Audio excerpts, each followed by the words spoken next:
Aaron Ask America. Welcome to Aaron Ask America.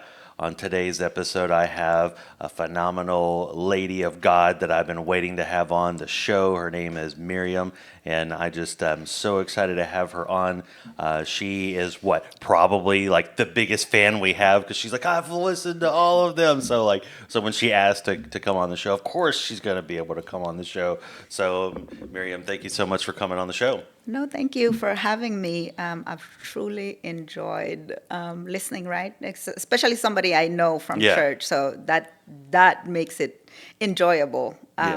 Some of the people you've had on here that I know, it's good to just, it's been good to know more outside of church in just normal conversation. So I love that. Yeah, because people at church, we all know, act different than on the outside. Right. So when you see the fire that is at church, also off church, you're like, okay, this is legitimate stuff. Yes. So, icebreaker question. Mm-hmm. Who is your favorite superhero and why is it Batman? No, it's What? not Batman. What? Yes. Okay. Probably the first person that is not a Batman fan. everybody- But I'll tell you who my superhero is. So this is a Spanish one, right? Mm-hmm. He was called El Caliman. So let me tell you a little bit about this. I've never heard of very him, yeah. interesting. Yeah. Yeah. So growing up as a child, we had a radio, and I remember this so vividly. We used to have a little blue radio that used to sit on the end of the table, and every time at 1 o'clock, and I don't know what period of time, I must have been home, maybe summers, not going to school. I don't know, but I clearly remember it used to be 1 o'clock. Every day, my mom would put on this superhero thing on the radio, and he was like El Caliman, and he used to his assistant was called Solin, and they used to be in the ruins of Machu Picchu. And so for my entire childhood, I didn't know that Machu Picchu was a real place until I moved to America, and my eyes were open to oh, this place where this superhero used to do his thing is real.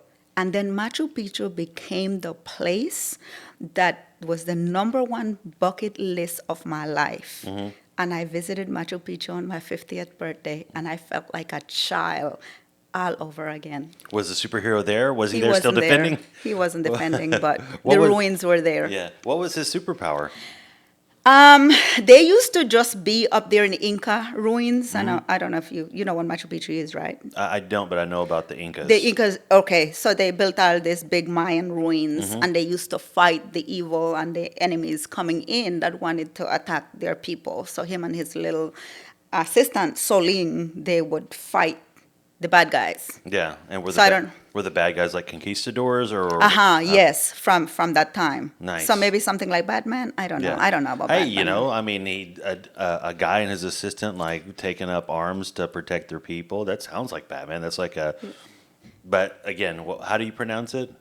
El Caliman. El Caliman is the greatest superhero I've ever heard about. Yes, and so maybe Batman came from Caliman. You know what? You gotta go. Hey, it's possible. There's no doubt.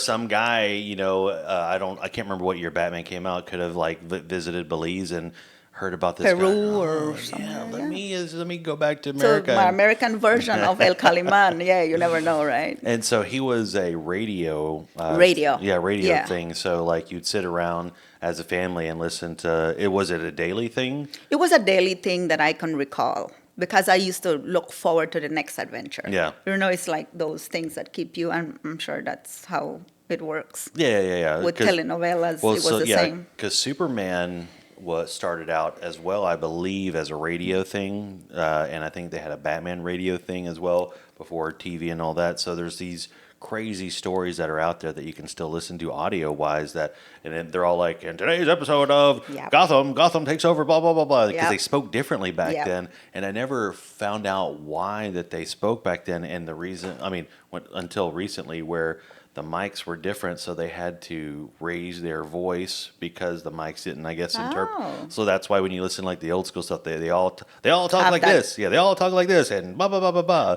It's because it had something to do with the mics. So I always thought that I love was it weird. though. Yeah, that was the cool part of it. When you start your podcast, it said Aaron Ask America, and so it's like El Caliman. They had the little music and the emphasis that the show was about to start. Yeah, So it hypes you. It hypes you it up. does. It You, hypes you you hear up. his theme song, like I can see the excitement in your face just talking about him. So for whatever reason, like out of nowhere, I was able to pull up the theme song for him. You'd be like, "Yes, I know what this is." Right? It's the same Yeah. thing. Like with one of my favorite cartoons was Batman the Animated Series. Right? It has a theme song that's similar to the Batman '89 movie. So, but when I hear just the beginning sequence of it, it's like it's my jam. That's Yeah, your jam, yeah, that's my right? jam. Yep. So you grew up in Belize. I grew up in Belize, Belize, okay. but I was born in Guatemala. Okay. So is it, I've heard it pronounced two different ways. Is it Guatemala or Guatemala? Okay, Guatemala. okay.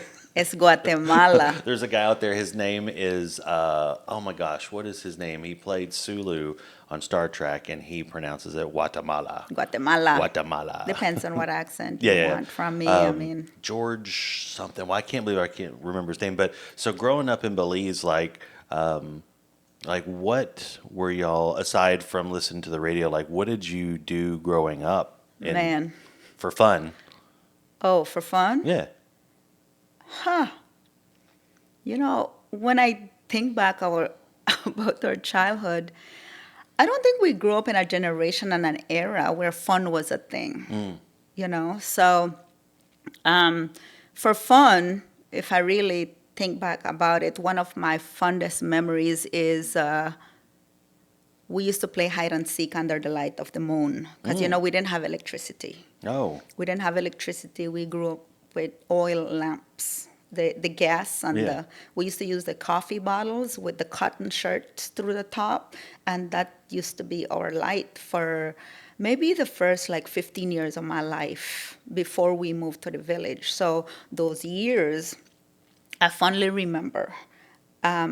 Full moon used to be like our favorite night of the month, and that's why to this day I'm just in love with nature, period. But the full moon I have this special connection with because it takes me back to my childhood. Yeah. Because we could play hide and seek outside because you had the shadows and you had all these trees and the banana leaves gave good shadows to hide in. And so I would say that was my fondest fun times, because outside of that, in our culture and whatever it was, you working. You going to the farm with your dad. You chopping wood. You planting corn, beans. I'm helping my mom in the kitchen. There was what fun.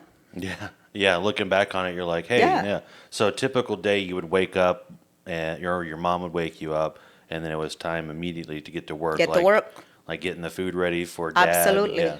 For everybody. And so I was the oldest girl and I have 4 brothers. So then I tell my brothers and I tell people, I really didn't have a childhood per se. I helped raise those 4 boys. Yeah. You became mom number 2. I became mom Yeah. number 2. And to my youngest brother, my little brother, I always tell him, and I tell my son, I said, he was my first baby before you became my baby, because I was literally like his mom. Like we have this bond that's wild and crazy because I felt like I raised him myself. And so the day would begin, and it was hard work. It's not like pulling something out of the fridge. We didn't even have fridge. We didn't even have stove. Right. You were like, well, you blew my mind when you said you didn't have electricity. No, we didn't.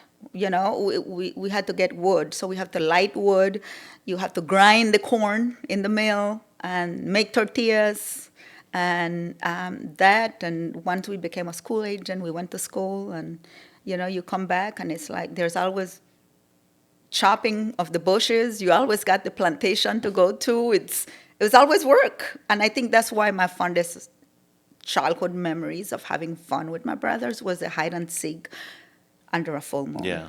So you saying that probably blew a bunch of people's minds as Yeah, far when as I share my story Yeah. and my childhood with people, they can't even imagine or Yeah. believe. Because if you look at me today, you'd never tell that I come from. Right, right. Well, that and we are so spoiled over here. So spoiled because like when you're like we didn't have electricity and I'm thinking what in the world? All right, because like I I know that there's still countries out there that still don't Yes. have Yes. electricity and stuff like that. But like just hearing that, like, okay, you didn't have electricity. So in my brain, the next question is like, what did you do for light? Which you already answered. You Yeah. had We used to the oil candles. Yeah, not even candles. We used to use bottles. So the empty bottles of, I remember the Nescafe, I think, of coffee. So once that was emptied, we used to fill it up with the gas. And you used to take a cotton shirt and you drilled a little piece on the top, and that was the wick. Yeah. And that was our light. So Can you imagine that? Yeah.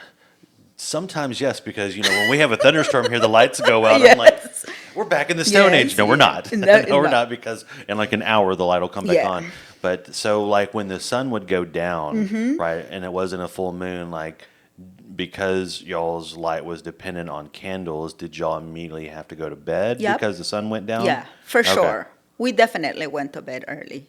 Back then, I mean, Well, what's there to do? Well, there's that, and when I think about that question and think about what you already answered, y'all are probably just tired from the day. Yeah. You wake up, you work, you go to Work, school, come back, work, work. and then the sun goes down, and you're just Yeah. like, thank Thank God. God it's night. Yeah, yeah, for But, sure. But when you say you worked with your dad at the farm, like Yes. like what did y'all do? My dad for most of our life. So up until I was about 12 to 13 years old, we lived on farms. So I was 3 years old when my dad moved us from Guatemala to Belize. They were looking for a better life for us, right? And so he found this guy that had a farm, and he gave my dad the house on the farm to live on. And then my dad would take care of his land.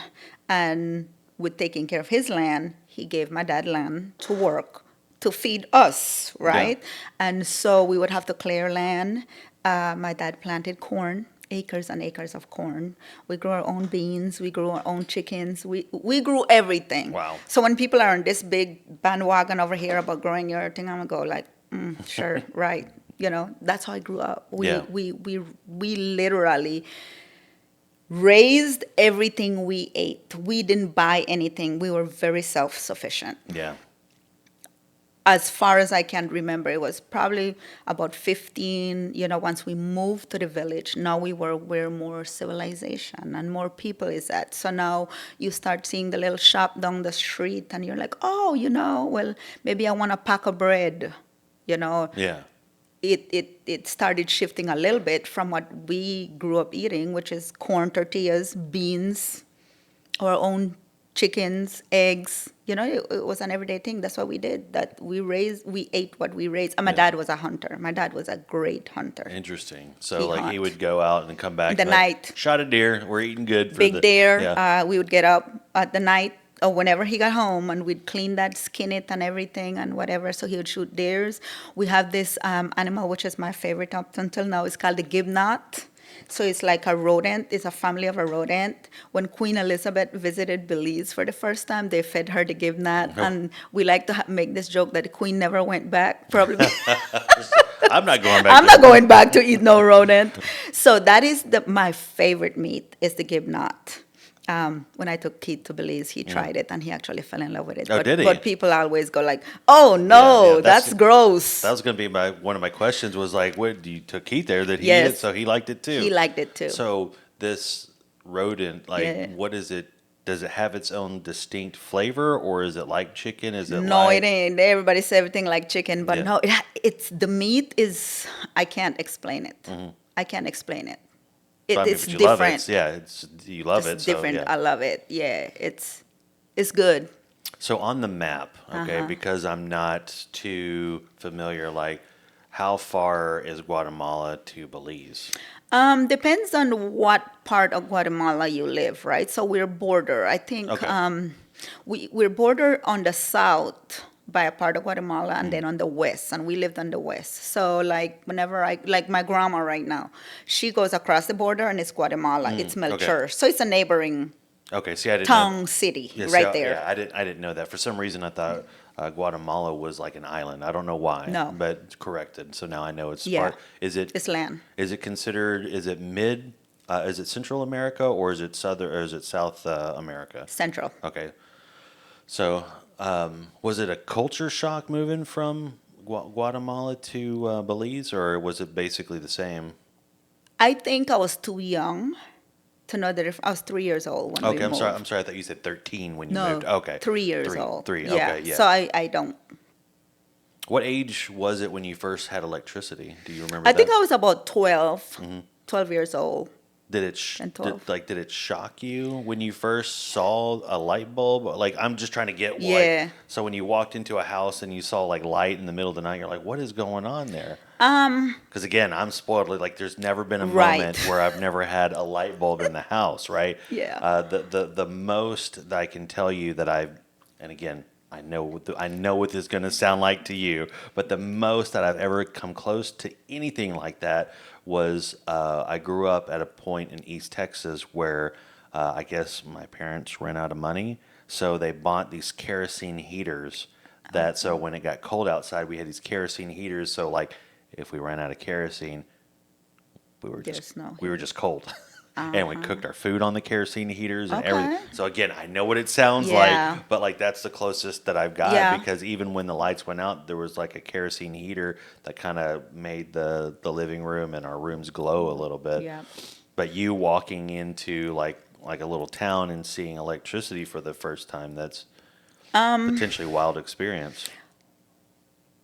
Yeah. So the first farm we lived at, right, was out in the jungle, in the forest, whatever. And so I became of school age, just 6, 7. And so one of the things he always said was that he didn't know how to read, or him or my mom, they don't know how to read or write. They never went to school. And he was adamant that he used to have this phrase in Spanish that said, para que no sean burros como yo. In other words, meaning y'all are not going to grow up to be donkeys like I am, right? Like not knowing Yeah. how to read or write.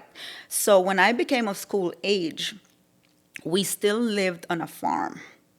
And he sent me to live with these owners of the farm. This was a second farm, not the first one we went to. And they lived in the city. And he sent me to live with them so that I could go to school in the city, which is Belmopan now. But I remember being so shocked.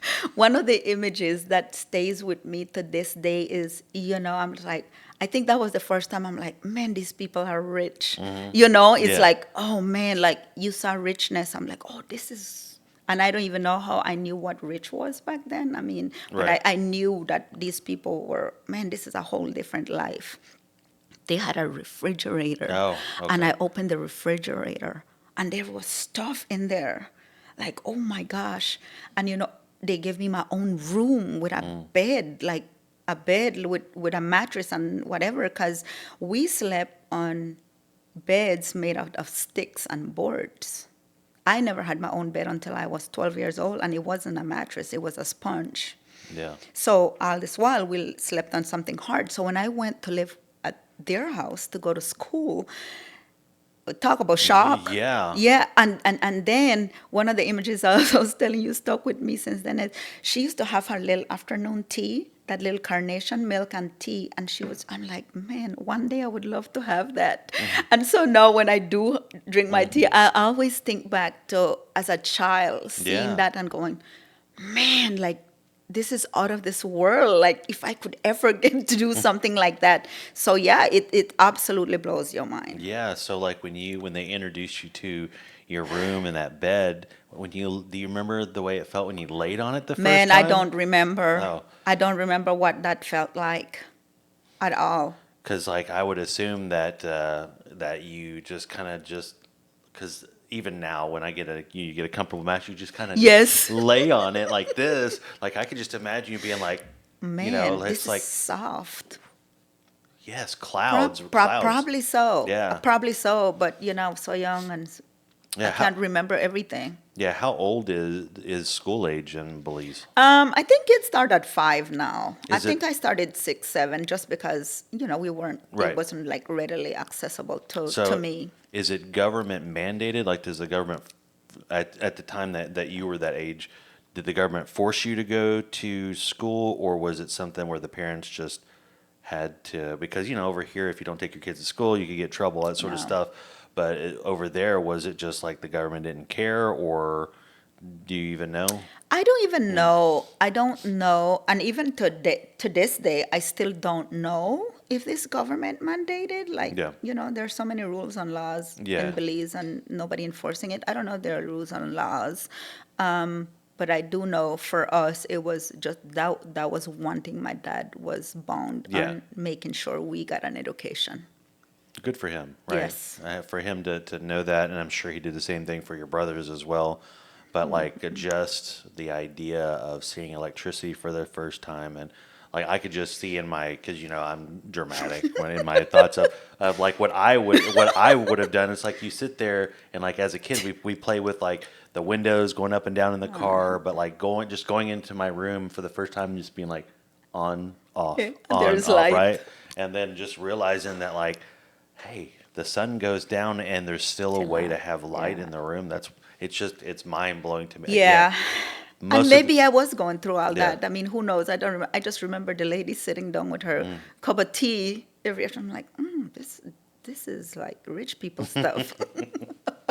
So the same couple that you stayed with, is it the same couple that your brothers ended up staying with too when they came? No. By the time I can't remember if my second. So me and my second brother were born in Guatemala. The other three were born in Belize. I can't really remember what my second brother's school life was like. I just remember I moved around a lot. We moved around a lot because my dad used to go from ranch to ranch, right? So after, for whatever reason, we were done with this rancher and this guy, then we moved to another one, and that's why we lived all over Belize. And I went through so many schools in Belize. I remember only me staying with those people in the city, and then I stayed with another lady when I moved to another village. I stayed with her as well, but it was only me.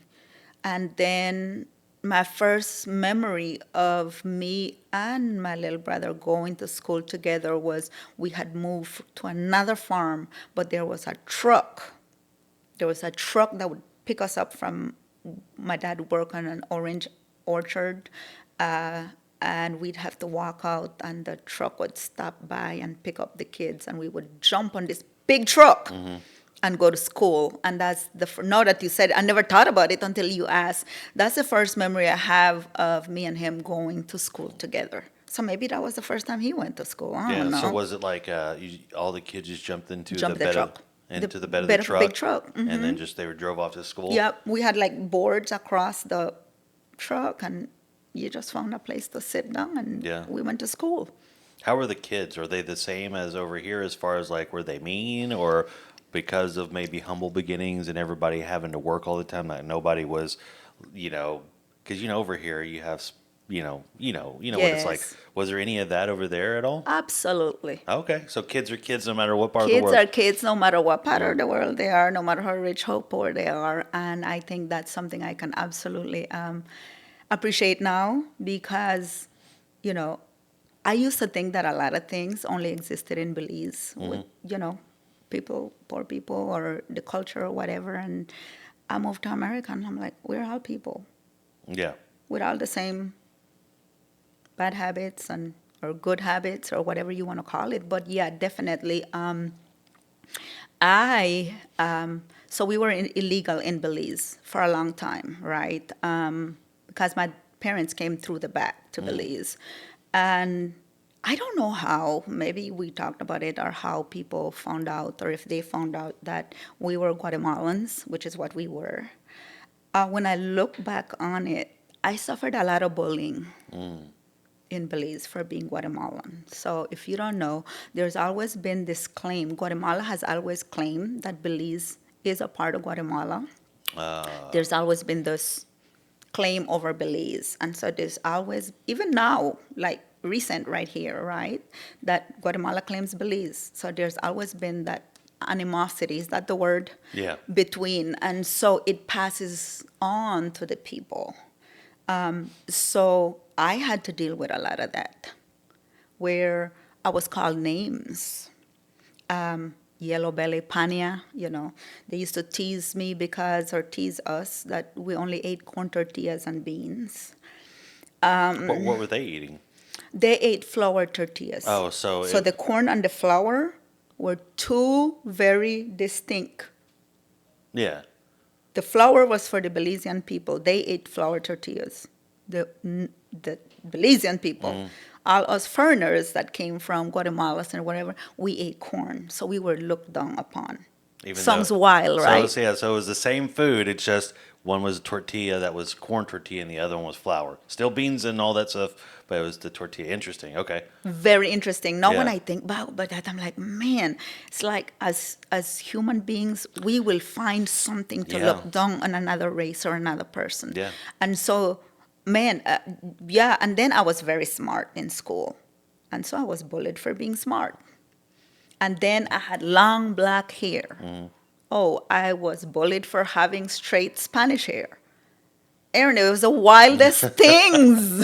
Hey, we both agree that people suck. That's why we need a savior. So even yeah, so even Praise even God. even something as minor as a corn tortilla versus a white tortilla. That's why I think I just created a core memory with you. I don't know if I'll ever because my grandma was Hispanic, right? My great grandpa migrated from Mexico to here, and then he married whatever, and then had my grandma, and then my grandma went to Detroit where she met my grandpa, and then they moved to DFW area.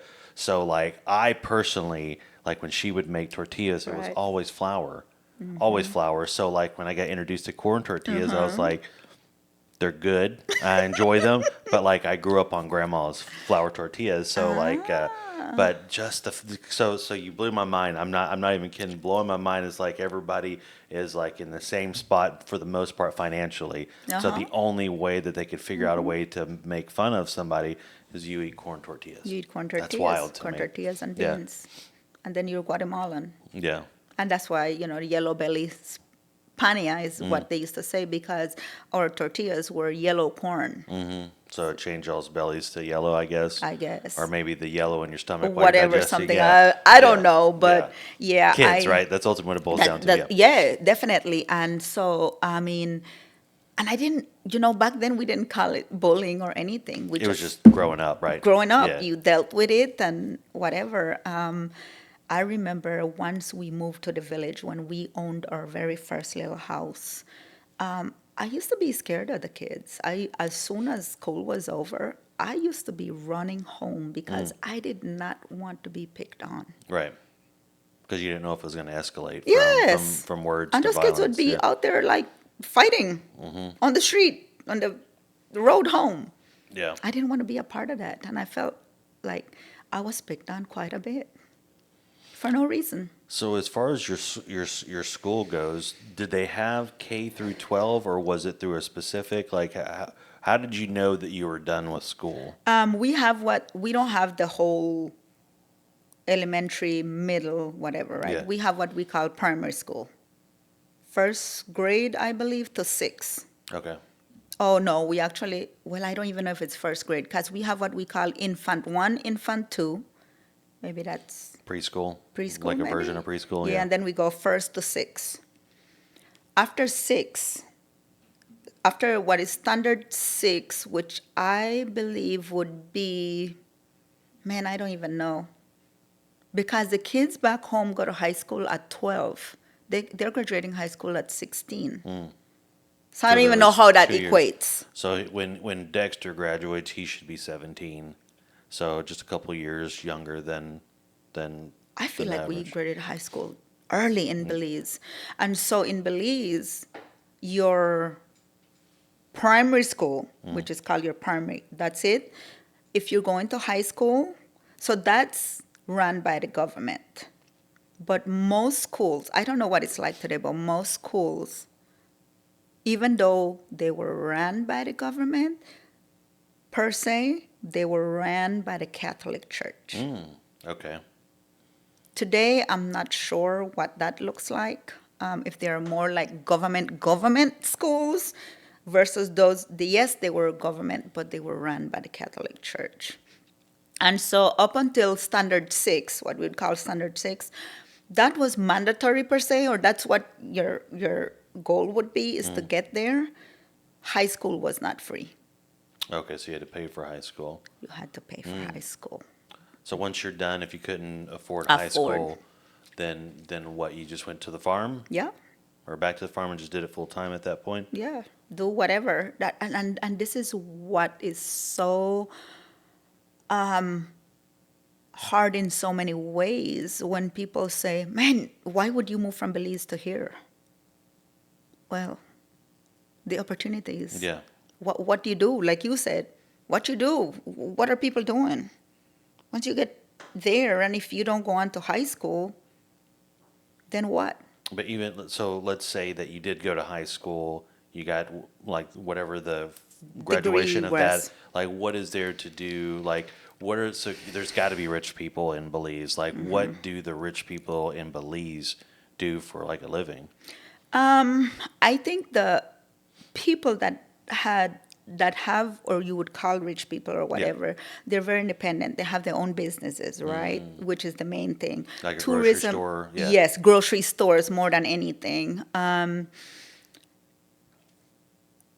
You have prominent families that you know, right? So you come Yeah. from this family, you have this name, you have that name. You know that they've already established businesses from long before, and then the children and the generations just come and they take over, right? So I think those people have already established a life and a name, and everything is established. Now, for somebody wanting to come up, like, I would say in so many ways we came out, but not all the way to the top, because we went from my dad having us move from farm to farm to then finally owning a piece of land in the village.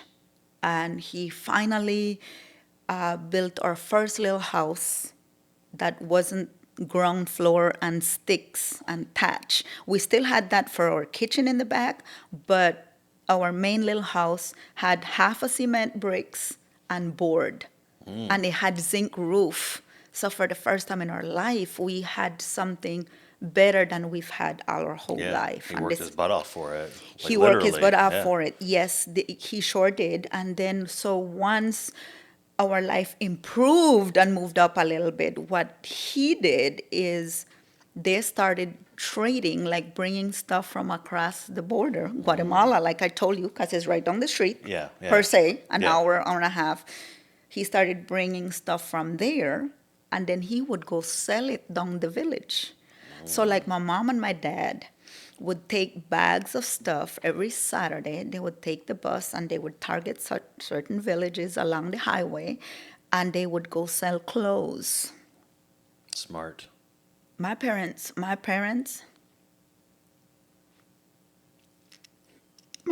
were hardworking people. Yeah. My dad knew how to make $1 out of 15 cents. And that's what I've done my whole life. I tell people, you all look at me, I've been a hustler my whole life. I've also been very frugal, and I've also taken very good care of my money, because it never came easy for us. And so I remember they would, every Saturday, walk down the village in the hot sun.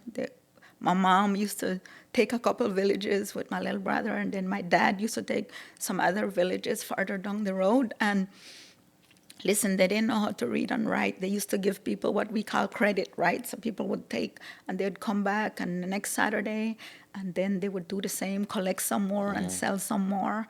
And then after that, they got into the jewelry business. So they started going over to Mexico, and they would buy jewelry, and then they would sell it. And then my mom started selling jewelry in the government offices. And Yeah. then my dad was able to buy a truck. Now he had a little pickup truck. Now he could trade more stuff, Yeah. not just a bag of clothes, right? Instead of taking a bus, you can just Yeah, hop in this he truck just and, hopped yeah. in his truck. I mean, so in so many ways, we had moved up Yeah. from the poverty that we had known most of our life. And then, now by this time, I'm getting older now. Now, I went to high school only because somebody paid for my high school, or my parents wouldn't have afforded to send Yeah. me to high school. That just wasn't in the books. I was just happy. Well, I wasn't happy because I loved school. So by that time, now that my parents had moved on up, I was going to high school, but then my parents ended up getting divorced. So that's like, okay, you kind of made it in so many ways, and then bam, you got this, right? So Yeah. with the making it and all the stuff that my dad was doing came somewhat the downfall of making more money, Yeah. having a better life. And, it's kind of reminds us of people in the Bible, right? Where with you get more, you do more, and then you were doing well, and then you just Yeah. Sin takes over. sin takes over. Yeah. Because at this point now, you're chasing now better, but the better is not always the best. Right. So, yeah, So you graduate high school, Uh-huh. and then what age is that? So if sixth grade is 12, high school is what? well, I graduated late. Oh, okay. Because when I graduated from elementary school, my dad put me in a high school that was far. So I had to wake up at 5 a.m. to take a pickup truck to take me to one of the towns, me and one of my friends right now that still lives, she lives here now. So we would take this pickup truck that used to take us to the town where we could take the bus to go to another town to Wow. go to high school. So we would have to wake up at 5 a.m. to do that. And I love school. Like, I couldn't Yeah. imagine not being in school. And I think it took a toll on either myself or my parents. I can't really remember. And after 3 months, they pulled me out of high school. Okay. That was a sad and hard thing for me because I love school my entire life. I've loved school. I've loved learning. And so school starts September, October, November. So it was about 3 months in, they pulled me out. Like, I don't know what happened. I can't really remember. And what age was that? I think I was like 17, 18. Okay. Yeah, so I was more in the older. Like I said, when Yeah. they put me in school, it was later, Yeah, not because you said the norm. 6, 7 instead of. Yes, yeah, exactly. So I think I was about 17. So 17, basically, from Americans' point of view, that's more like an adult at that Yeah, point. So or maybe 16, because I graduated when I was 19. So maybe 16. okay. I don't even know my math anymore. Okay, so but you did end. I guess you ended up going back and graduating. Yes, Okay. so I ended up, elections were coming around.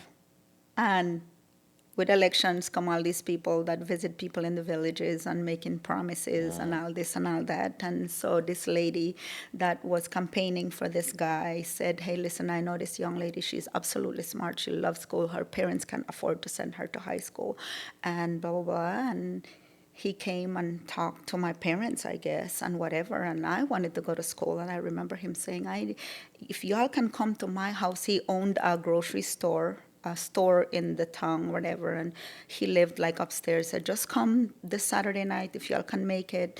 I'm gonna get some businessmen together, and we'd like to talk to y'all and to see. I'll get the principal of the high school together and see how we can get her into high school. That's awesome. And then I remember sitting there with all these people on the Saturday night and the high school principal, and I don't know how they all worked it out, and they said, okay, show up at the high school on Monday. Now, we are mid-school year. This was like March or something like that. And so I showed up. No school uniforms. And I just showed up. And they figured out, and it was a private Catholic high school. So it was expensive. And this is the reason why my dad had initially registered me at the one that was farther away, because that was kind of government sponsored, so it was a little cheaper. So this one they sent me to was private, so it was expensive. Yeah. So there I was this little Spanish girl from the village in the middle of the school year, Showing up. showing up Yeah. with whatever the school gave me, like 3 uniforms. They figured out how to get my books and everything, and I was smart. I can say it without pride. I was a very smart kid. And I aced that school year, and I remember my parents going to the school meeting and them coming back and talking about the school principal, talking about this young lady that had started in the middle of the semester that just aced everything, and kids who had been there all school year just couldn't do it. And that was my first year. So I did my first year of high school in 3 months Wow. That's with crazy. honor roll. Yeah. So you go to school. So that you brought up something that I haven't thought of ever, because you have like an army of people that helped you throughout Yes. from your dad getting you these people Yes. that housed you, all that sort of stuff. And you think about it, and even here, like I think about all the bus drivers that drove me from here to there, or church vans that took me from here to here, and stuff like that. Like the people that, because when you told me how you had to wake up at 5 a.m. to hop on a truck, somebody drove that truck, and to get you to a bus, that where the Yes. bus took you someplace, right? Yes. So there's like these slew of people that there is, whether it's Belize or whether it's over here in the sticks of Texas, of East Right. Texas, right? You have these people that are just dedicated to helping other Yes. people, and I think that's admirable. Look to the human race, because it's just something Absolutely. that popped in my brain as you were telling me how you got Yes. from point A to point B. I'm like, that's crazy. Somebody It had was to get crazy. up themselves. Like if you got up at Yes. 5, that means they probably got up at 4:30, 4:15 Yeah. to run the route. So Yeah.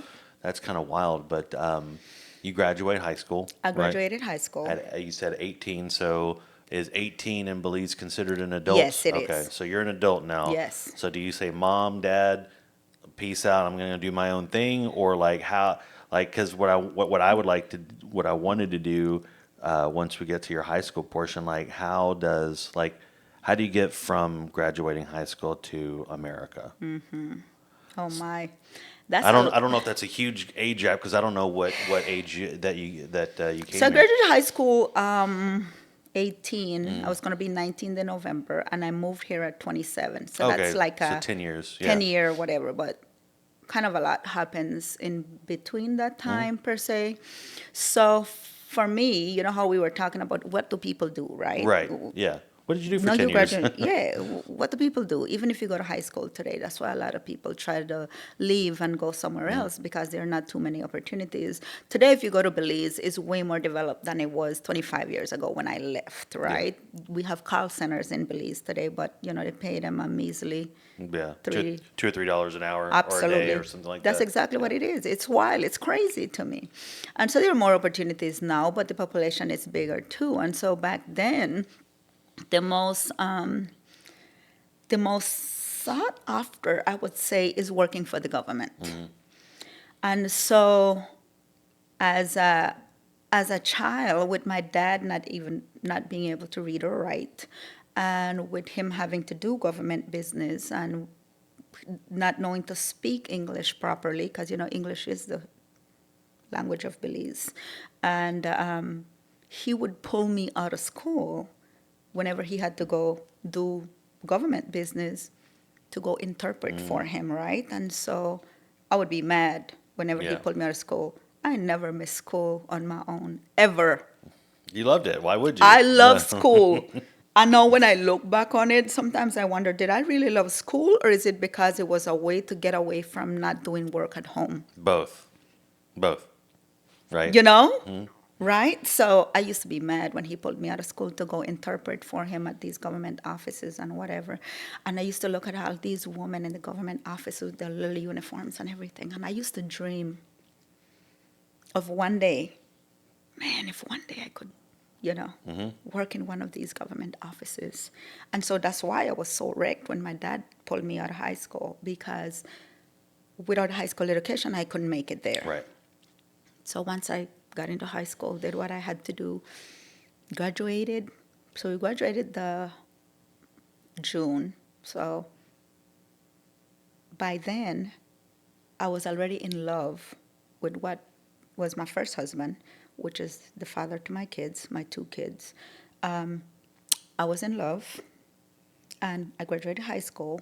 My high school principal had secured a scholarship for me to go on, but I'd have to go to Belize City to get what is my associate's degree.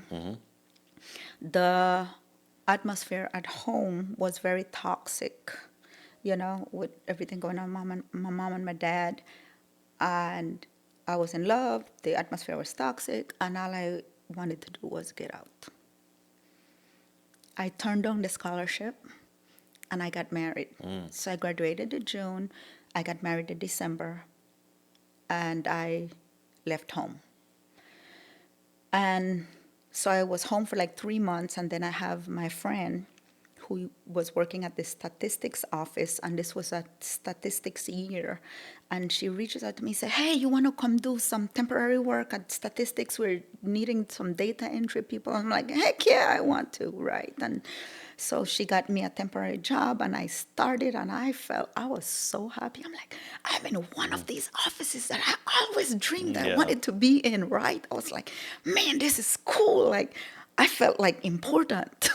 And so once that temporary job was over, I excelled and did so well that the chief for statistics office decided to keep me on. He kept me on, and then somehow I don't know, I got taken over by what is called the public service. So the public service is the one who hires all the government workers, and they move people around according to their needs. So somehow uh, I don't know, Aaron. It just happens. It's nothing but Yeah. God. That's Yeah. why "but God" is my favorite saying, because when I look back on my life, it couldn't be nothing but God Right. orchestrating every single thing that has happened in my life to this day. So they never let me go. Yeah. I was never let go from what was just a temporary. So I became one of those people with my nice little uniforms, and I used to go different offices, and eventually I was permanently placed in the Immigration and Nationality Department. And what a place, when I think back on it, what a place to be placed, because my heart has always been for helping people. I like to call them my people, but anybody that's from a different country, from somewhere else, that find themselves in a different land, thinking that there is nobody that's going to help them. Right. Because I saw it, how they treated us, how they treated my dad. We were How they treated. treated you. Yes. Yeah. So then I land up there, and so I work at the immigration department. I remember my dad used to tell me, he said, "Oh yeah, so and so said they came and they saw you and you helped." I don't know how many people I helped, but I was there. I helped who I could help. Right. For a while I was there in the immigration department, I wanted to become an immigration officer. But then my conviction was too much, because I'm like, if I'm an immigration officer and I find my people coming through the back, I'm going Yeah. to let them go and say, "Hey, Right. listen, come through." So I wouldn't be able to serve my country in that capacity, because my compassion is too much. Yeah.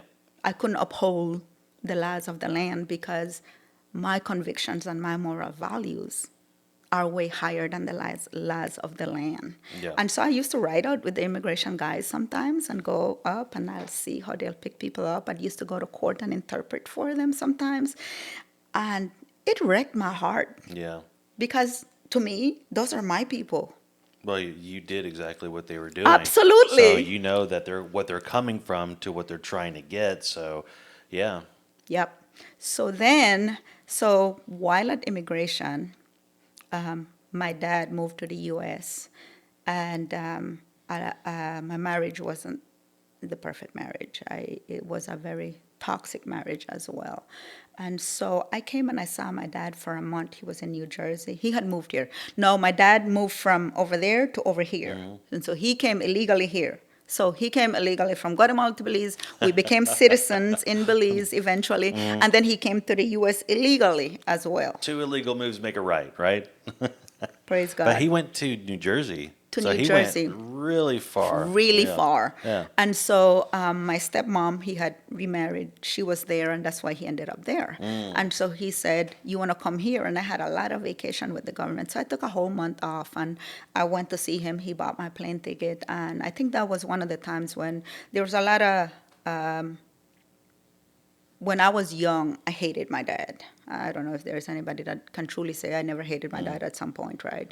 But I felt like that trip with my dad was just one of so much healing, but it also opened up my eyes to a whole new world. Yeah. So you talked about, what was it like the first time I realized this switch can turn on light? Yeah. No. Imagine this little girl from the village that has never left the country. I didn't even know Machu Picchu was a real place, Yeah. from my superheroes. I thought that was all made up. To landing In New Jersey. in New York. Oh, you had to land in New York City. In New York. Oh.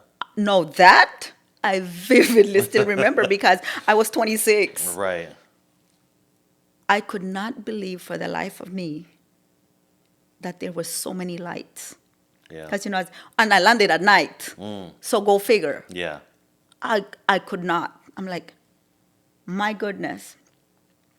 Coming through the airport in Miami, that was one thing. But landing at night and then getting off that plane, getting in a car and driving and seeing all these big buildings Yeah. that I could have never imagined in my life. Maybe since seeing them on TV, but seeing it on TV ain't nothing compared to seeing it in person. But that was wild. I can imagine. Mind blown. I have not yet seen New York City with my own eyes. So like you have seeing it would blow my mind, and I grew up in this area. Yes. So like I would imagine what it'd be like flying over it. I was like, I could not. I always remember that day so clearly.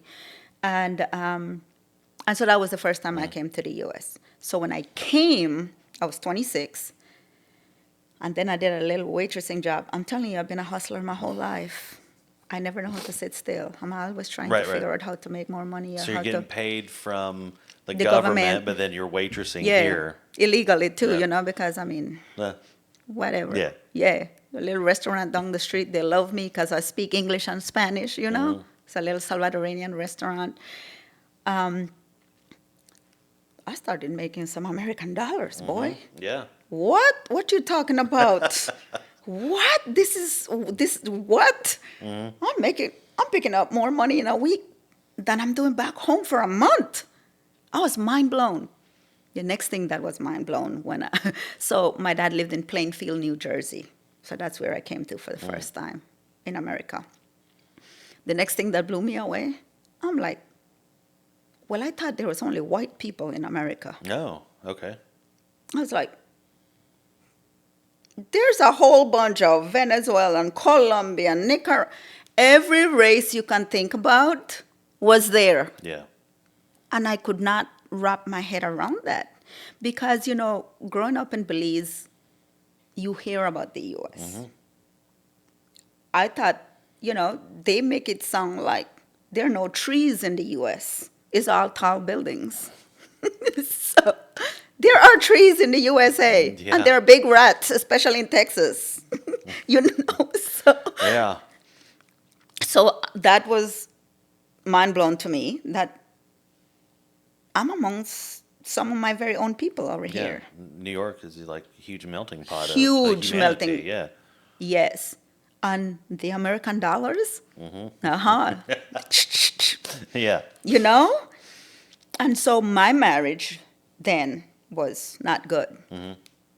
So I get back on that plane. I go home, and I had a plan. I'm like, next year, when it's time for my vacation again, we're moving. My husband then at the time, he was just kind of like, okay. So the move was twofold. I thought that if I got away from the friends and the influences and the people, that our marriage would probably survive. And we'd have a better life because, even though I worked for the government, I had a very decent job. We had built our own little house. We had a truck. My husband was a DJ. He had a decent job. So, I had come a far way. So my dad's goal of making sure we were set up to have a better life, he had already accomplished that. I had already Yeah. accomplished that. My other brothers were still younger coming up, but I had kind of accomplished his dream in so many ways. But I saw that, man, it coming out here really opened up my eyes to a whole new world of possibilities.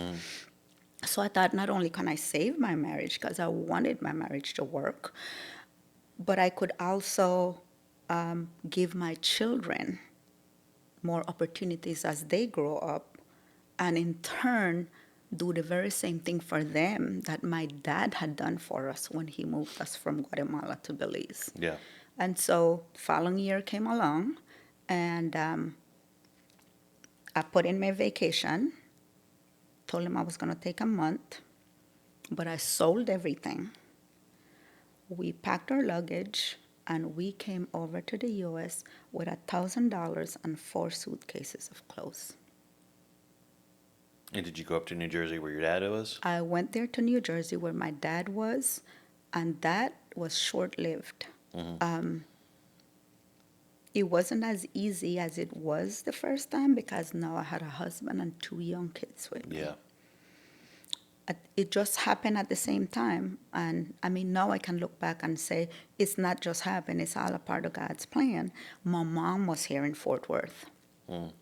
She said, how is it going? Like after a couple of weeks, I said, well, we're trying to settle in. We're sleeping on the floor in my dad's apartment because it's a little apartment.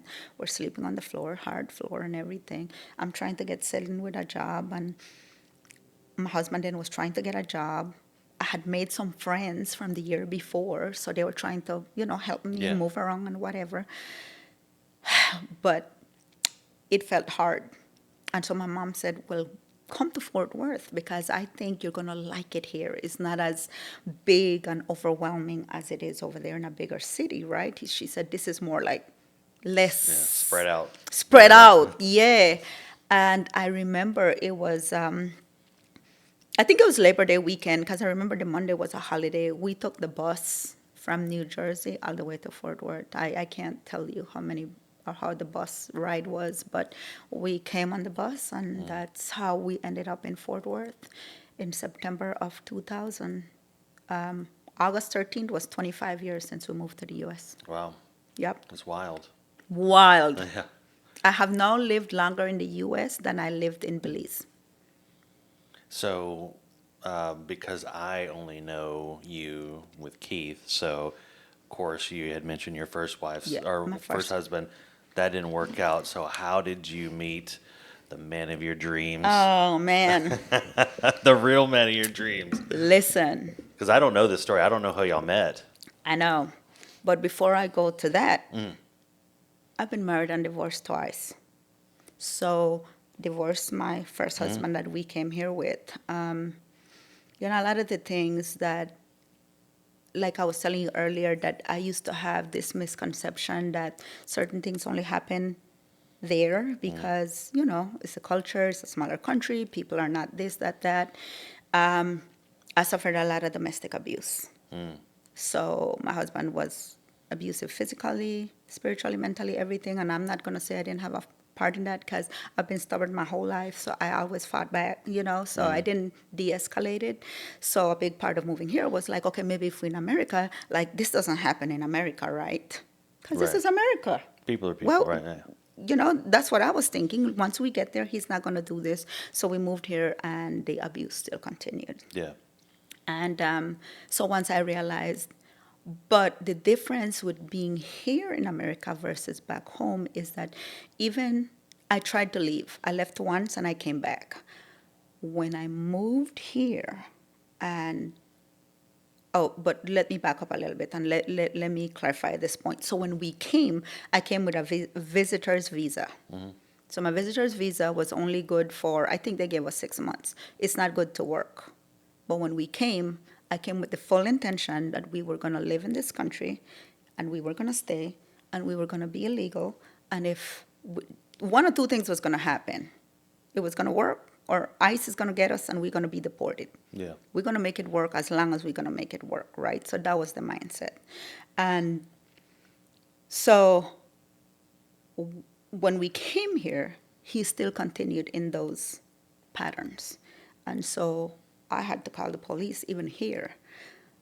The reason why I was able to get away from that abusive marriage here in the US is because there are way more resources. That's when I came across Safe Haven of Tarrant County. And, there are resources for women here. And then once I got a job and I was making my own money, way more, even though I had a job in Belize, that job wasn't sufficient enough for me to leave that marriage and take care of me and my children. Yeah. It's still not enough. No, here that changed. And that's why I always tell people, when people ask women in domestic abuse marriages or relationships, why don't you leave? That's not the question you need to ask, because we want to leave. Yeah. What But resources do you need? what Yeah. resources do you need? The question should be, say, how can we help you? Because it's easy for anybody to say, well, just leave. No, Yeah. it's not just leave. And so once I found that independence here, I found that financial freedom that allowed me to leave that marriage. So once I found that independence and that freedom, I left Yeah. and I got divorced. Shortly after, now remember, we're still illegal, right? Shortly after, I meet my second husband. You didn't know that, did you? I didn't. I really didn't. So I met my second husband. He was a U.S. citizen. We got married, and he was the person that helped us be legal. Nice. Yes. So once I got married to him, I was able to apply for a green card through marriage. And then my kids as well. And so I always tell people, if I hadn't gotten married to him, would still be illegal today. My kids would probably be on DACA, and there's no way for me to be a citizen. And, and the whole politics and immigration thing is a thing I'm very passionate about, that we can have an episode just about that. But from there, things didn't work out with him. He was a good man to me. He treated us well. We just were in different places. He valued things that I didn't value. But to this day, my children will tell you he was good to us. And I could call that man today and he'd show up if I needed him. Yeah. So that's a blessing. So then there goes divorce again for the second time, because that didn't work. But again, it was easier now to get divorced, which is a good thing and a bad thing, because now I have my financial freedom, right? I can make Yeah. it on my own, so I don't have to stay in a relationship that wasn't working for me. Then I dated somebody else for quite a while that we moved in with, that I bought the house that we own across over there. He wanted me to get married, and he proposed and everything, and I was like, I'm not getting married. I knew I wasn't right. It's like a third time, like, come on, Miriam, you just can't do this. So that relationship ended. So when that relationship ended, the online dating thing, I think it was 13 years ago. Keith and I, it's going to be 13 years we've been together. I think the online dating thing was kind of like starting to become the thing. What was it called? I forget. What was the? I met Keith on Plenty of Fish. That's what it was. Plenty of Fish. That's what it was. The Plenty of Fish. That was a thing, right? Yeah. There was Plenty of Fish, but then there was also like a really big one that I can't remember the name of. Remember they used to have commercials all the time? I forget what they were. That's how long. Yes. Yeah, but Plenty of Fish. You met him on Plenty of Fish. On Plenty of Fish. Nice. So I was like, see, I've always been a hopeless romantic, I say. I love love. I've always wanted to have my person. Like, I've always wanted my person. And I'm like, I know God has to have somebody out there for me, right? Like, I always thought that. So I got on Plenty of Fish. And so I'm like, I'm just going to date, See what happens. see what happens. By this time now, I've been married and divorced twice, been through a crazy break. I'm living my best life all by myself. Now, I hadn't given my life. This is before Christ. Right. That's happening with my life, right? Living my best life. I'm working 2 jobs. I'm going to school, getting my associate's degree here in the U.S. Now I had the opportunity to do all these things, because now we had green cards, we were legal. Yeah. My kids going to high school, and I lived a busy life, but I still made time to go party, because I love to dance, right? And at that time, I was drinking. Like I said, I feel like I lived my life backwards in so many ways because I didn't have a childhood per se. And then Right. I went right out of high school to being married, and all that came with that wasn't a lot. So I felt like for the first time in my life, man, I'm living my life. Well, you had a taste of freedom. That's basically what it Yes. was. Is you had the financial means. Your kids were Yes. taken care of, and they're just like, Yes. yeah, That's it. I worked 8 hours a day. Now I can go play on the weekends Yes. instead of consistently being on Yes. the clock all the time. I think you nailed it. I think at that point, I was literally free and had come into a era and episode in my life where I wasn't gonna settle for anything anymore. So I was like, I still wanted my person, Yeah, but I'm gonna be over here living my best life till that person come along, if he come along, right? and you had the financial means to be as picky as you wanted to. As picky as I Yeah. wanted to, and so I got on Plenty of Fish and like 3 or 4 more dating sites. It was wild. I was like, okay, I mean, what can come out of this, right? And Right. you hear all the horror stories about online dating. Yeah. And I've got some stories too. But back then, when I think about it, I just get tired talking about it because I had a part-time job. I Yeah. had my full-time job. I was going to TCC to get my associate's degree, and I was partying Wednesday, Thursday, Friday, and Saturday nights. I don't know how, because I just say it now when I get tired. Yeah. But I did it. Somehow I did it. And then once I got on Plenty of Fish and whatever, it's a whole lot of fish out there. Yeah. Yeah. Right? There's still a whole bunch of fish out there. There's still a Yeah. whole lot of fish out there. But my profile was very raw. I've always been very honest. And on my profile, I said, listen, if you have young kids, don't reach out. I'm not trying to raise your kids because I'm raising my own. If you don't have your own house, you don't have your own car, you ain't got your own money, don't come in my inbox because if you can't make my life better, you ain't Yeah. going to come make it worse. So my profile was raw. So of course I got quite a bit of hate mail in there too. That's why you ain't never going to find a man. Okay, Yeah. fine. It's definitely not you. Yeah, for sure, right? And I always remember, I think that was the time when Katrina had hit New Orleans, and we had a lot of people that had Yeah. moved here. So I had a lot of guys in my inbox. Well, I'm living out a hotel room, I'm this. Yeah. No.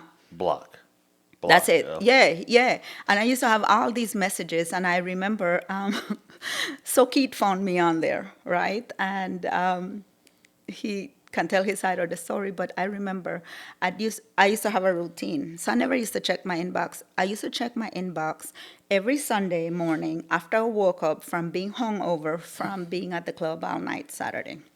I go through my inbox on Sundays and go, yes, no, maybes. So I would leave all the maybes for like another week, and they would make it to the top of the list, right?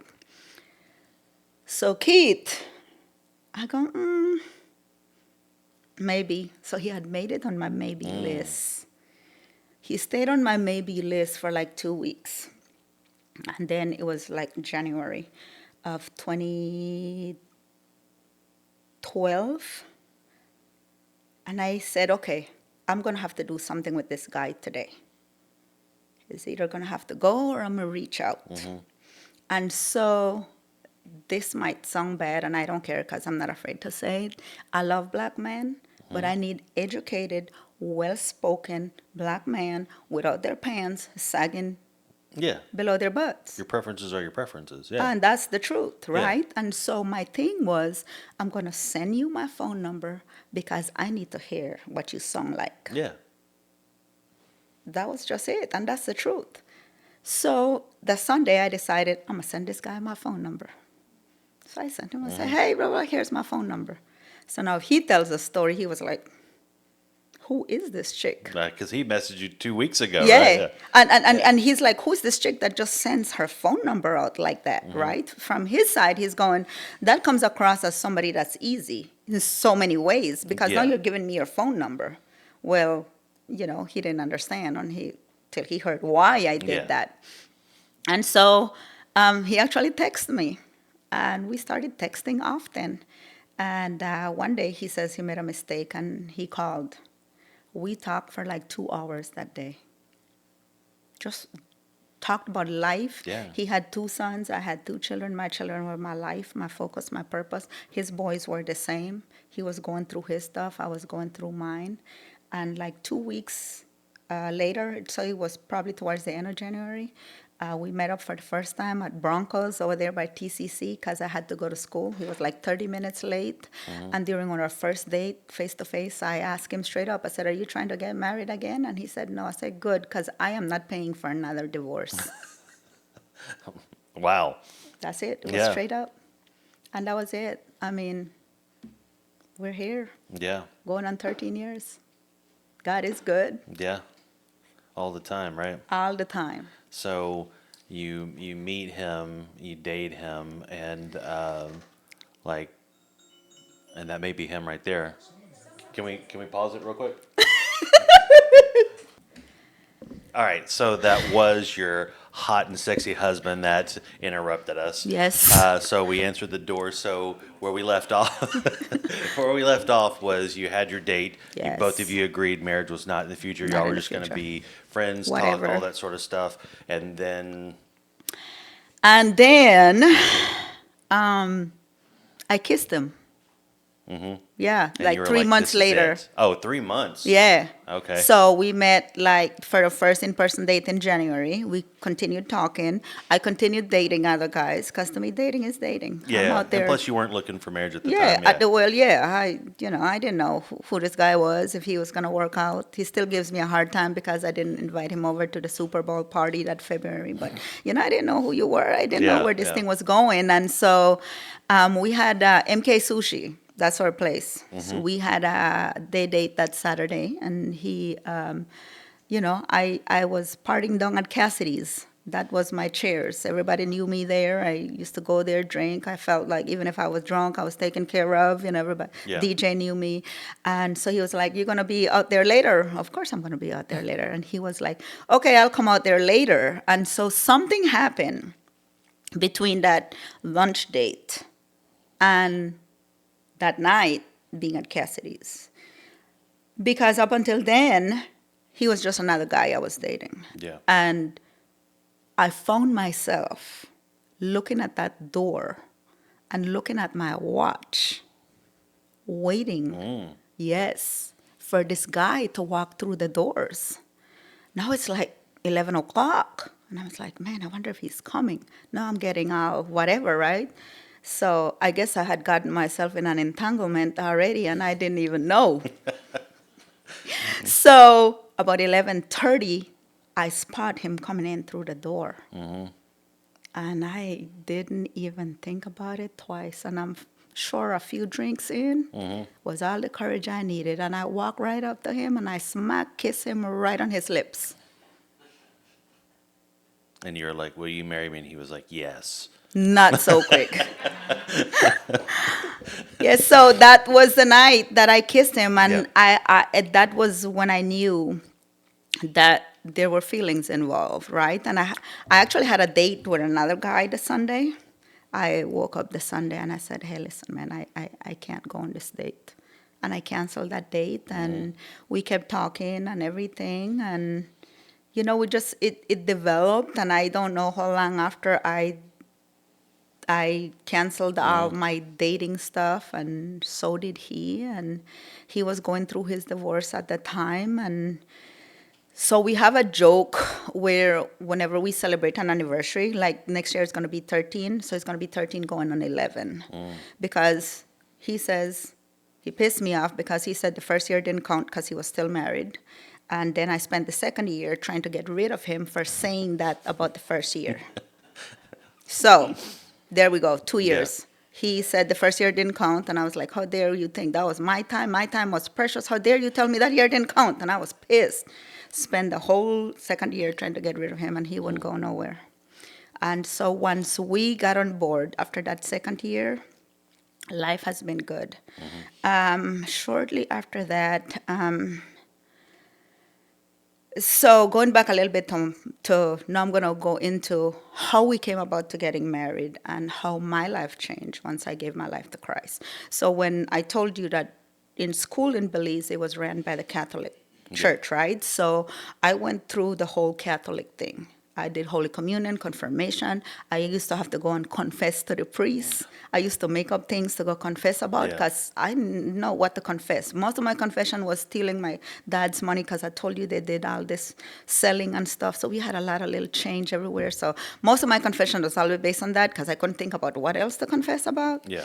But the crazy thing is that while I was doing all that in school with the Catholic religion, I guess, or church, whatever, I was going to Pentecostal church. We had lived across the street from a Pentecostal church before we had built our little house. And then, so the Pentecostal and the Catholic, as you're aware, it's completely Yeah. day and night. So, I mean, I used to go there Sundays. We used to have the youth night Wednesday nights. I mean, I used to participate in everything and all that. And so the high school I went to was also Catholic. And so I was in my third year of high school when I got into it, the priest, because I called him Mr. And he told me, "You will not call me Mr. I am Father Leslie and you will address me as such." When I think back on this, it can be nothing but the Holy Spirit, even in all my unknowingness, that I responded, and I've been stubborn my whole life too. I responded and I said, "The Bible says there is only one Father and He is in heaven." And that was the end of me in the Catholic Church. I never once went back to read at Mass because I used to go up and read. And all that, I stopped participating in Mass stuff and everything. That was the end of it for me with the Catholic. That specific day was it for me. But then also I graduated that year. And I left God and everything too. So it was like Yeah. I had completely abandoned church, God, and everything. And I always tell people 20 to 30 was the hardest years of my life. And I think a big part of it is because I was doing everything in my own strength and understanding, or I thought I was, because even when we walk away from Christ, He doesn't walk away from us. We're the ones who walk away. So those were the hardest years. And then at 30, I divorced my first husband, which is one of the hardest things I've had to do because that was never my intention. It's just to take marriage lightly. I didn't want to break up my family. I didn't want my kids to grow up without their dad, right? And so then, got Yeah. divorced another time. And then I started slowly, even in all my party days and drunken nights and everything, I felt this stirring in my spirit that there was I wanted to go back. And so met Keith, we were together 2 years. After 2 years, we got on the same level. I think he moved in with us like 4 years after, and still no, I'm not getting married. I just figured, this guy is a good guy. This might be the guy. But I was happy just being in a happy marriage. I didn't have to be married. I am like, I don't have to do this. I just want to live with someone and be happy. And then I had this stirring in my heart.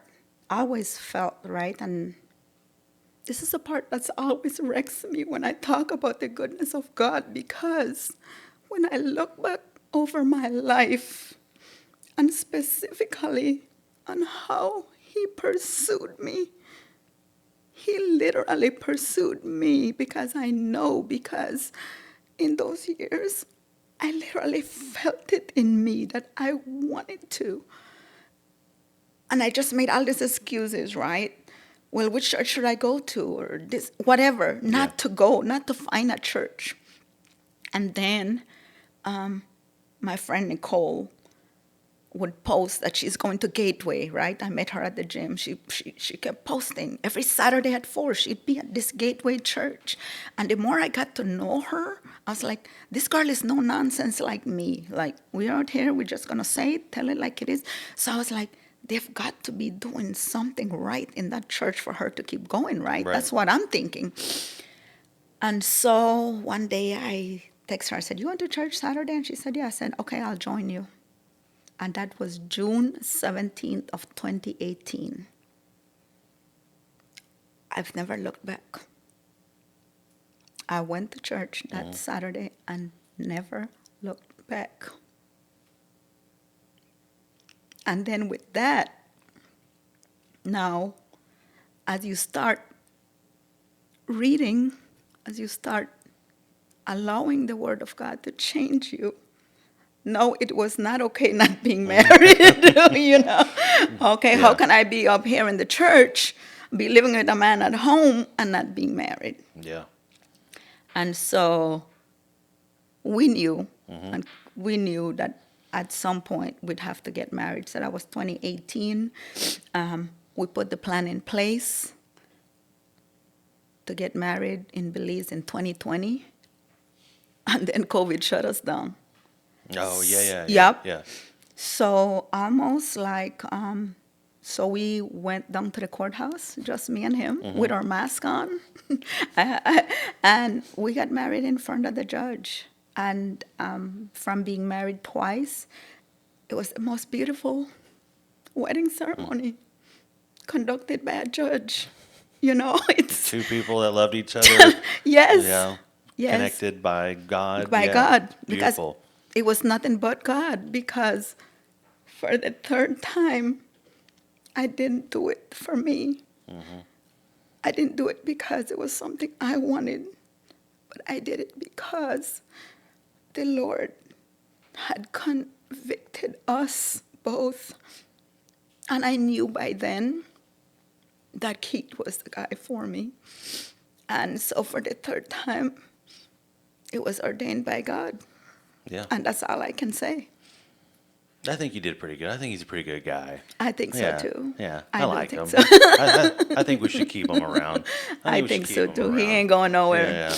Yeah. We can Yes. keep him around for a little bit longer. So, before we totally wrap this up, how did that conversation take place? Like, you go to church, you feel the full conviction. Okay, I got to get married. You go home, you're like, all right, Keith, I know we said we're not going to get married, but we're getting married.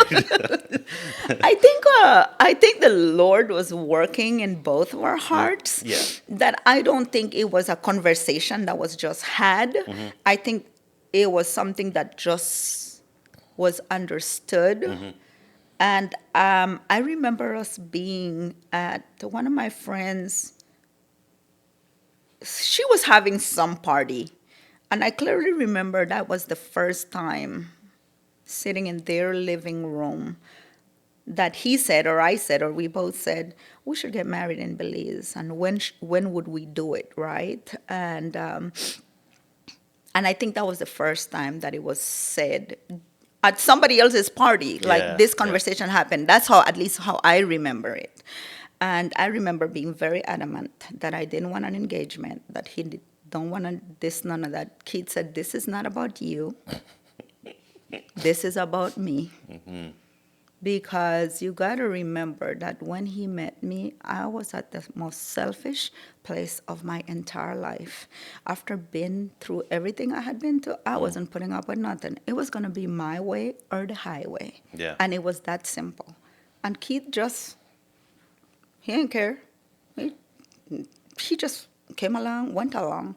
But when he came to that, he told me straight up, this is not about you. This is about me, and I'm going to do it the way I want. And so he proposed to me, and even though we already had a wedding date set, and I know we were getting married, he proposed to me, and I'm a very hard person to surprise, and they shocked the pants off of me. How'd he do it? So we went up to Minnesota. It was 6 years ago, on the 29th. We went up to Minnesota.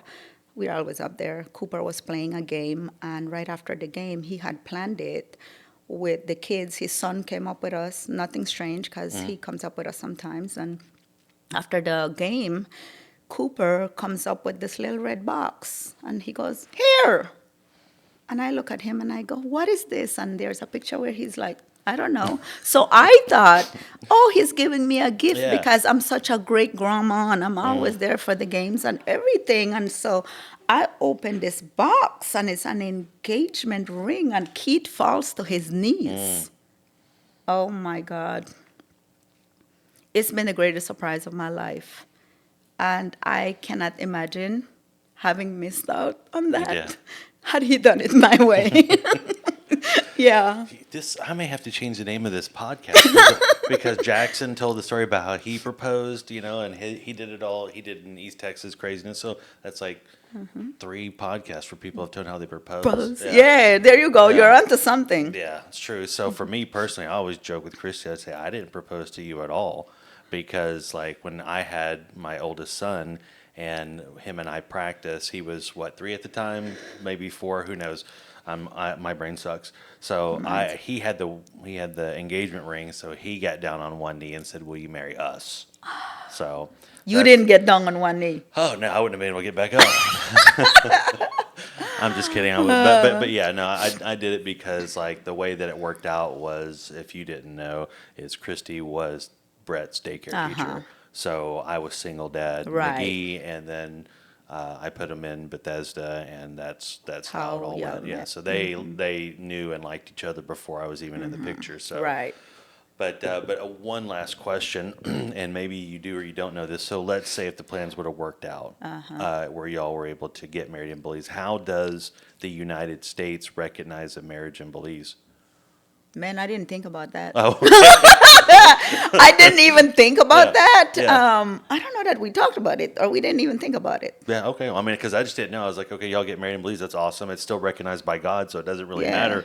But we're here in the Here. States. Like, you I come don't even back. know if we thought Yeah. about that part. No. Well, it doesn't matter. Y'all got married Yeah, we did. legally over here, Yeah. so So we got married legally here, and then we went the year after, and we had quite a few of our closest friends fly into Belize, and we did a boat ride in the island. And my little brother, that's a pastor back home, which is the person I wanted to marry us, he was able to still do a service for us on that boat. Oh, okay, And that sounds. that was everything I Yeah, wanted, that because sounds my awesome. little brother is truly a man of God with the spirit of the Lord that flows through him. And so I needed that in my life. And so we did it Awesome. the following year. Yeah. Yeah. Awesome. Well, praise God for that. So, Yes. as you know, because you're an avid listener of this, we'll Yes. wrap this up. But at the end of the podcast, we have the words of wisdom, to where you get the camera for as long as you want to say what is on your heart to people. Because when we post stuff on YouTube, I'm hoping and praying that this thing continues on, so people will run across your story, whether it be when we first upload it or 10 years from now, anything like that. So like, words of wisdom, it's all up to you. If you want to, like I said, the camera's right there. If you want to talk directly to the camera, if you want to still look at me, however you want to do it. But words of wisdom. I'm going to look at you. It's Okay. easier. Yes, because Chrissy says my eyes are dreamy. Yeah, so I mean, for whoever's taking the time to listen, kind of my story and my journey, if I was to name this podcast, I would name it "From Being Illegal in 2 Countries to Now a Citizen of Heaven." Yeah, amen. The only citizenship Yeah. that will matter when this is all said and done. And when I look back over my life, like I said, is God was in it every step of the way. And I think that if every single one of us take a step back and look back over our life, and the only reason why we're still here, if we're still here, is because God is still extending His mercy and extending His grace, and is giving us another chance to accept Him as Lord and Savior. We are not here another day if we're not saved for us. We're saved because we're still here because of His mercy and because He wishes that none should perish, which is the only reason why He gave His Son on the cross to die for our sins. And no matter what this life offers or what this life may tell you can have in this world, it ain't worth having if we haven't given our life to Christ. And I tell people that I talk to that if the day I die, there is no heaven and there is no Jesus waiting for me, I would like to still come back and give my life to Christ sooner than later, because I was saved just 7 years ago. And I cannot imagine how much pain and suffering I would have not gone through had I given my life to Christ earlier. It doesn't mean life becomes easier. It means we learn that we don't have to carry everything, because He He helps us go through everything that we go through. So I say, if you're listening to this podcast today, today is the day of salvation. because the next minute is not promised to anyone. And that's it. Awesome. Words of wisdom, gospel, always love it. Yes. Right? Grace and mercy rules over all. And once you recognize it, everything else just makes it easy. Absolutely. So, Miriam, I hope you had fun. Yes, it was I awesome. enjoyed your story. There were surprises. You know, we went down this journey of me realizing how spoiled I am as an American, all the way up until, you know, the just recent. So, but I really do appreciate you coming on here, Yes. telling your story. And I know we're not done because we're still more like how you So met my much. wife and how we go to the same church now. And Yeah, at some point, there's- I'll want to have you back on here if you absolutely. like it. Plus, you know, when you look at the list of people that have been on my podcast, generally been guys. I So like know. now I you know, you're coming on here, possibly T's coming on here, Yes. and then Melissa, I can't remember her last name, but from church is going to be there, and then a realtor lady from Okay. the office is probably going to be here. So Yes. like we're going from all like sausage party to That's like right. now we're now we're now we're Yes. stretching our legs, Just right? stretch it. Yeah. Yes. Yes, Lord. All right. Well, I appreciate it. And like, subscribe, share, tell all your friends about it. You live in the DFW area, you want to be on the podcast. We're trying to get as many people as possible. And so, with that being said, this has been Aaron-esque America. Thanks for watching.